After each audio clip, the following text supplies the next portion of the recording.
and this module is again related with population and resources in an industrialized world economy, where we are focusing on resources in an international industrial economy and focusing on the population resource ratio. Actually our discussion is going about कि population resource ratio जो है वो किस तरह very कर रही है across the world and ये किस तरह ग्लोबलाइजेशन के प्रोसेस को अफेक्ट कर रही है. तो ये जो बिकॉज जो अवेलेबिलिटी है रिसोर्स की अक्रॉस द वर्ल्ड वो एक इंश्योर करती है पैटर्न सप्लाई का, जो प्रोडक्शन की डिफरेंट किस्म की गुड्स एंड सर्विसेज प्रोड्यूस कर रहे हैं उसकी सप्लाई पैटर्न को आइडेंटिफाई करती है. और जो पॉपुलेशन ग्रोथ है वो दूसरी तरफ डिमांड किस तरह जनरेट हो रही है वो डिमांड साइड सिनेरियो को रिफ्लेक्ट करती है. अब अगर हम देखें तो 1970s में इस बात का फियर था कि एक फूड और रिसोर्सेज का क्राइसिस अपीयर हो जाएगा. तो इसलिए इस फियर की वजह से बहुत ज़्यादा टेक्नोलॉजी फोकस इन्वेस्टमेंट और एफर्ट की जाने लगी ताकि इस बात का ख़तरा कम हो कि फूड सिक्योरिटी का कंसेप्ट भी आ गया कि जी फूड सिक्योरिटी इंश्योर करें कि फूड जो है सबको अवेलेबल हो. उसके बाद रिसोर्सेज जो हैं वो उनको प्रॉपर यूटिलाइज़ किया जाए. 80s में ये प्रॉब्लम सिचुएशन चेंज हो गई और एक्सेस प्रोडक्शन कैपेसिटी जनरेट हो गई एंड लोअर सोर्स प्राइस हो गया. अब प्रोडक्शन ओवर हो गई, बहुत ज़्यादा हो गई 80s में, क्योंकि जो 70s का फोकस था वो प्रोडक्शन के ऊपर बहुत ज़्यादा था कि शॉर्टेज ना हो जाए. तो उसकी वजह से एक्सेसिव प्रोडक्शन हो गया और एक्सेसिव प्रोडक्शन ने बहुत ज़्यादा प्राइसेस प्रोडक्ट्स के लो कर दिए और उसकी वजह से जो प्रॉफिट मार्जिन था वो भी कम हो गया. प्रॉफिट मार्जिन जब कम हो जाए तो ऑटोमेटिकली प्रोड्यूसर जो है वो थोड़े डिस्करेज होते हैं, तो उनको उनकी सस्टेनेंस जो है या सस्टेनेंस ऑफ प्रोडक्शन प्रोसेस जो है वो थोड़ा सा थ्रेट में चला जाता है. तो pace of global food production जो थी वो हाई रही थी पॉपुलेशन ग्रोथ से. तो इस वजह से जाहिर बात है standard of living on average across the world उसमें इंप्रूवमेंट है. बट जो कंसर्न्स थे वो रिलेटेड थे sustainability of agriculture output and supporting rising per capita consumption, कि पर कैपिटा कंजम्पशन बढ़ती जा रही है और इसको बढ़ते रहना ही ज़रूरी है इसका. और उसके बाद जो आपने हाई लेवल अचीव कर लिए हैं प्रोडक्शन के एग्रीकल्चर सेक्टर में और इंडस्ट्रियल सेक्टर में उसको सस्टेन करना ज़रूरी है, क्योंकि अगर वो नीचे की तरफ डाउनवर्ड जाएगा तो पर कैपिटा कंजम्पशन कम हो जाएगी तो फिर लिविंग स्टैंडर्ड डिटोरेट होना शुरू हो जाएगा.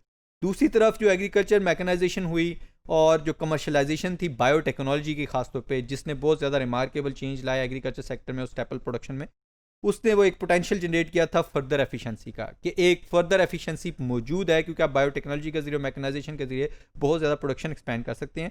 तो substantial reserve capacity to feed projected population increase जो है ना वो एक ऑप्टिमिस्टिक आप समझें व्यू था एग्जिस्ट कर रहा है कि पोटेंशियल जितनी भी ग्रोथ होगी पॉपुलेशन की वो एक प्रॉब्लमेटिक सिचुएशन नहीं है, क्योंकि आप उसको हम फीड कर सकते हैं, हमारे पास इतने रिसोर्स या पोटेंशियल मौजूद है.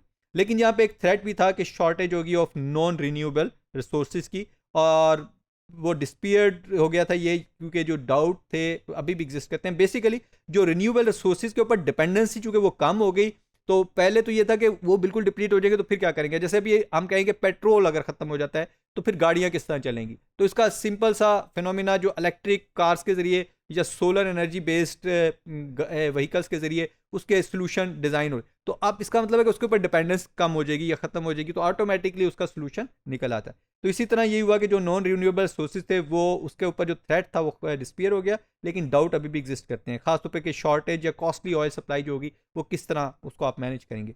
तो नेक्स्ट जो था वो इंक्रीज कंसर्न थे cumulative environmental consequences of prevailing technology, क्योंकि जो टेक्नोलॉजी है वो बहुत ज़्यादा इन्वायरमेंटल डैमेजिंग टेक्नोलॉजी हैं, क्योंकि उनमें वो फ्यूल यूज़ हो रहे हैं जो इन्वायरमेंट को डैमेज कर रहे हैं, या वो ऐसी टेक्नोलॉजी हैं जिनकी जो प्रोडक्ट की कंजम्पशन से या प्रोडक्शन प्रोसेस से इन्वायरमेंट हर्ट होती है. तो इसलिए इसके मुतालिक कंसर्न था कि आप ऐसी टेक्नोलॉजी करें जो इन्वायरमेंटल फ्रेंडली हो, तो एक कंसर्न ये भी आ गया. उसके बाद सोर्स की एडिक्वेसी का जो है ना वो भी कंसर्न था कि if not global issue but regional one, कि कुछ रीजन में रिसोर्सेज जो है उस तरह अवेलेबल नहीं जिस तरह ग्लोबल, कि आप ये ना कहेंगे अगर ग्लोबली आप एक इशू ग्लोबल इशू नहीं है तो रीजन के पॉइंट ऑफ व्यू से वो इशू एग्जिस्ट करता है. जैसे इंटेंस पॉवर्टी जो है वो अगर ग्लोबल इशू नहीं है तो वो रीजनल इशू ज़रूर है, क्योंकि वो कुछ रीजन में बहुत ज़्यादा इंटेंसिटी के साथ पॉवर्टी एग्जिस्ट करती है.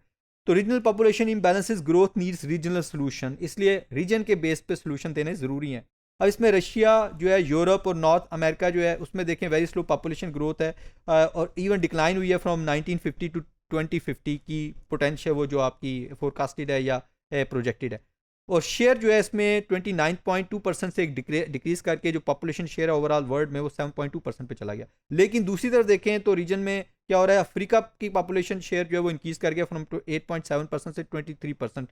साउथ एशिया का शेयर जो है 4% से 38.2% तक इंक्रीज कर गया। यानी एक रीजन में कुछ एरियाज में पॉपुलेशन कम हो रही है तो कुछ में बढ़ रही है, तो अल्टीमेटली ओवरऑल ग्लोब की पॉपुलेशन एक्सपेंड कर रही है। तो इसलिए ये ज़रूरी नहीं कि आप कहें कि ओवरऑल ग्लोबल पॉपुलेशन जो है वो सिर्फ डेवलप कंट्रीज़ की वही मैटर करती है। ये एक एग्जाम्पल है इसकी, इस पिक्चर के लिए आप देख सकते हैं कि वर्ल्ड की पॉपुलेशन ये ओवरऑल ये शो की गई है और प्रोजेक्टेड ये है। तो प्रोजेक्टेड शो कर रही है कि ये राइजिंग ट्रेंड है इसके अंदर, लेकिन विद डिक्रीजिंग रेट स्लोली कम होती जा रही है। तो ये एक स्टेबिलिटी की तरफ मूव कर रही है। दूसरी तरफ अगर देखें तो साउथ एशिया जो है वो टॉप पे है, उसकी सबसे ज़्यादा हाई रेट है। फिर अफ्रीका जो है वो क्रॉस करता हुआ आ रहा है। अगर आप देखें ये क्रॉस करता हुआ रहा है ग्रोथ रेट ऑफ पॉपुलेशन को दूसरी कंट्रीज़ को, और फ्यूचर में एक्सपेक्टेड है कि अफ्रीका की ग्रोथ रेट पॉपुलेशन ग्रोथ बहुत ज़्यादा एक्सपेंड कर जाएगी, जो कि अभी काफ़ी लो है, इवन यूरोप से भी लो है। तो उसके बाद ईस्ट एशिया में एक अच्छा ये चीज़ ये है कि हाई तो है लेकिन वो थोड़ी स्टेबिलिटी की तरफ मूव कर गई है, इसलिए ईस्ट एशिया में सिचुएशन बेहतर है। लैटिन अमेरिका की भी थोड़ी इंक्रीज कर रही है। यूरोप में बिल्कुल स्टेबिलिटी आ चुकी हुई है, और यूएसएसआर और नॉर्थ अमेरिका इसमें भी स्टेबिलिटी आ गई हुई है। ओशनिया जो है वो वैसे ही इतनी लो है कि उसमें बहुत ज़्यादा इंक्रीज भी कर दे तो कोई डिवास्टेटिंग इफेक्ट नहीं आता पूरी वर्ल्ड इकोनॉमी के लिए। तो इसलिए पॉपुलेशन की ग्रोथ वेरी कर रही है, इसलिए पॉपुलेशन रिसोर्स रेशियो भी ऑटोमेटिकली वेरी करेगा विद रेफरेंस टू दैट।